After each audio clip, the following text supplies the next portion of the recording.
Saludamos a todos los hermanos en Cristo, a los amigos que nos ven, que nos oyen y que nos gusta compartir el mensaje más glorioso, más hermoso que se ha difundido en la tierra y que está escrito en la palabra de Dios.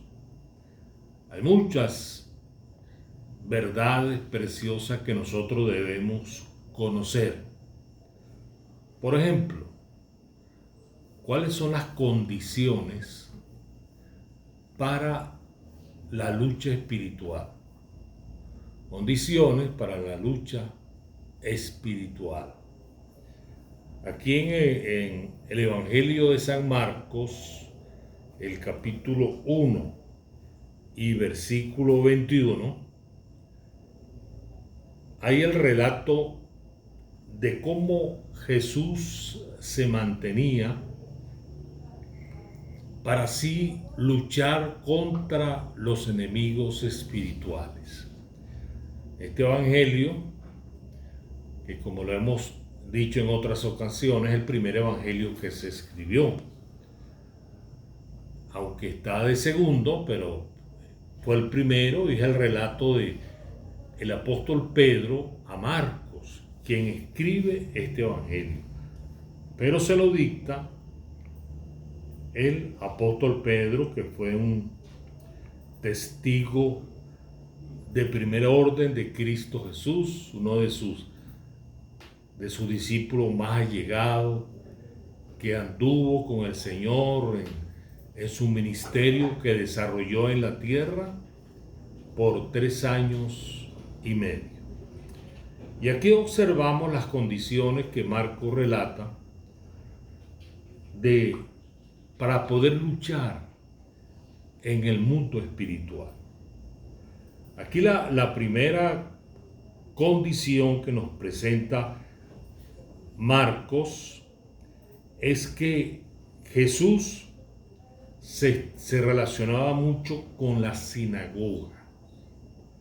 Podríamos decir, hoy en día, con el lugar donde se reúne el pueblo de Dios. En aquel tiempo la sinagoga, hoy en día son los templos.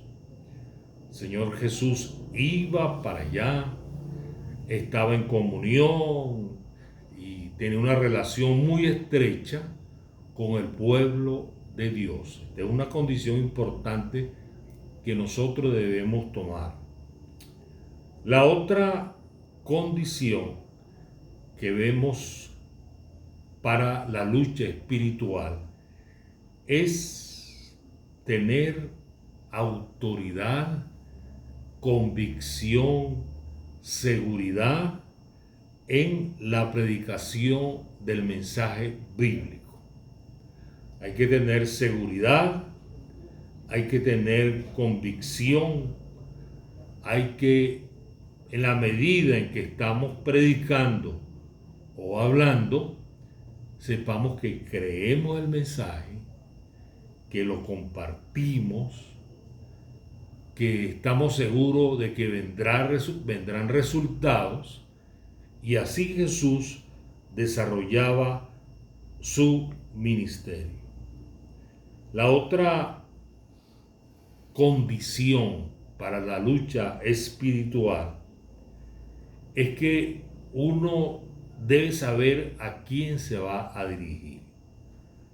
En la sinagoga había una persona que tenía un espíritu inmundo. En otras palabras, estaba endemoniado. Iba a la sinagoga, no le hacían nada, no le pasaba nada, pero cuando llega Jesús, quien sí tiene autoridad, este demonio se da cuenta, ¿verdad? Y comienza a publicar quién es Jesús. no está quieto, no está tranquilo. Y el Señor Jesús no le habla a la persona, sino que de una vez, y esto es muy importante de entender, que Cristo se dirige es al demonio o a los demonios que estaban atormentando a esta persona. Esto es clave, esto lo debemos entender, que nos estamos dirigiendo no es a la persona que tiene problemas espirituales, que tiene problemas demoníacos, sino que vamos de una vez al ser inmundo que está afectando a la persona y que lo está dañando. Esto es una constante en el ministerio de Jesús. Hablando, por cierto, del apóstol Pedro, en una ocasión, él describe, ¿verdad?, que Cristo es el Mesías en Mateo 16. Cristo es el Mesías. Da una declaración inspirada por el Espíritu Santo. Le dice Cristo a Pedro, esto no te lo reveló un ser humano, eso te lo reveló el Espíritu Santo. Sin embargo, no pasa mucho tiempo en el cual Pedro le habla a Cristo de que no vaya a la cruz, que tenga compasión de él. Vean ustedes cómo un mensaje puede cambiar tan rápido. Y Cristo no se dirige a Pedro, sino que se dirige a la persona que está hablando en Pedro. Y de una vez lo reprende, de una vez lo expulsa de la vida de Pedro. Es interesante, ¿no? Cuando uno es un instrumento del Señor, pero que se descuida y se convierte en un instrumento de las tinieblas. Por eso que hay mucha enseñanza de la palabra que nos dice que después que hagamos cosas en nombre de Cristo, le demos toda la gloria al Señor. Toda la gloria es para Dios. No tenemos que retener nada para nosotros. En este caso, hablando del apóstol Pedro, él conoce lo que en verdad ocurrió con él. Y aquí dice que Cristo se dirige es al demonio o al espíritu inmundo que estaba afectando a esta persona. Y es por eso que le dice, cállate, sal de él. El mensaje de Cristo lo tienen que proclamar, son labios transformados, purificados, dirigidos por Dios. Cristo no aceptó. Este demonio estaba hablando la verdad. Estaba diciendo quién era Cristo. Pero Cristo no aceptó eso. Así que nuestros labios tienen que estar santificados, bendecidos para poder publicar el mensaje divino. Vean ustedes que, repito, que Cristo se dirige es al demonio que está en la persona. No le habla a la persona. Y le dice, cállate al demonio y sal de él. Dice la palabra que inmediato el demonio salió dando muchos gritos, pudo afectar al hombre, pero salió de allí. En otra ocasión está unos demonios afectando a otras personas. Unos dicen que era uno, otros dicen que eran dos. Eso estaba lleno de influencia de las tinieblas.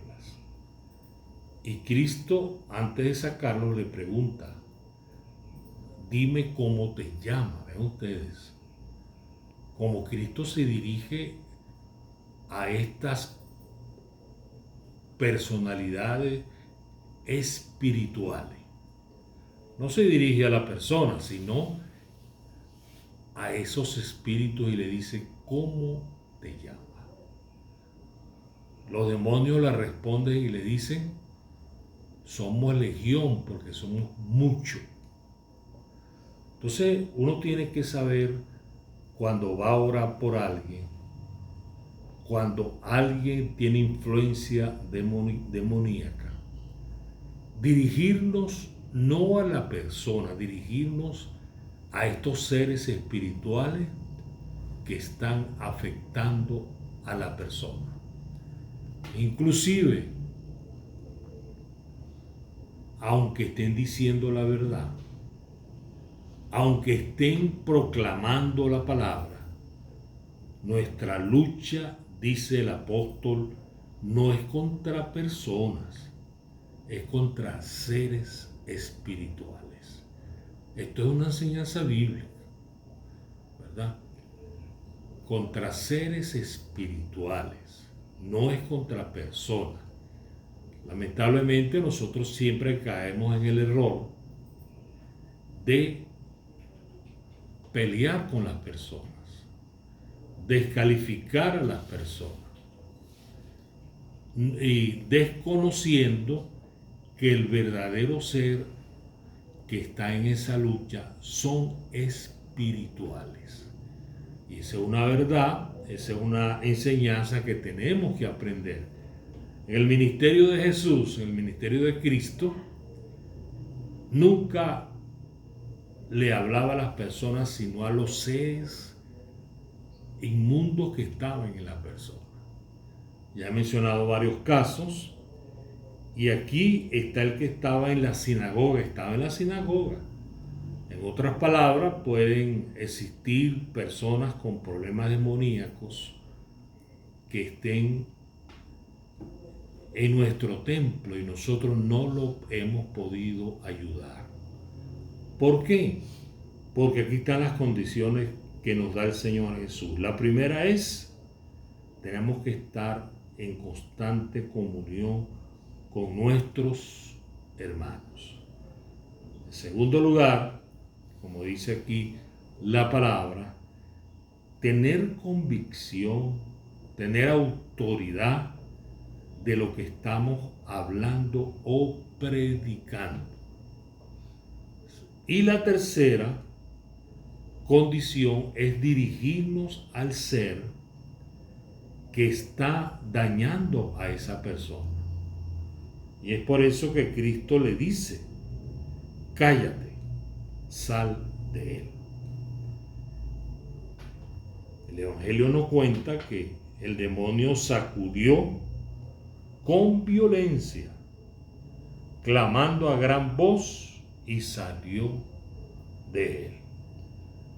Bueno, la gente se asombró, dice la palabra, porque ese amado ser que es nuestro Señor Jesucristo tiene autoridad para liberar a cualquier persona que esté siendo perturbado por seres de las tinieblas.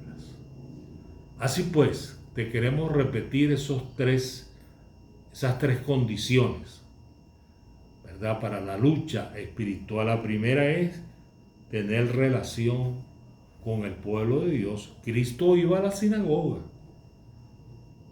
o al templo en el concepto de hoy. Que si el templo tiene falla, que si la gente tiene falla, Cristo iba para ayudar. Es importante la relación con nuestros hermanos en Cristo. En segundo lugar, cuando nos toca hablar, cuando nos toca predicar, tiene que ser con autoridad y con una convicción grande en nuestro corazón. Y en tercer lugar, dirigirnos al verdadero blanco, que no es la persona, sino es el espíritu que está dominando en esa persona. Y ahora más que nunca esa lucha espiritual la tenemos hoy en día y que cada día se hace más fuerte.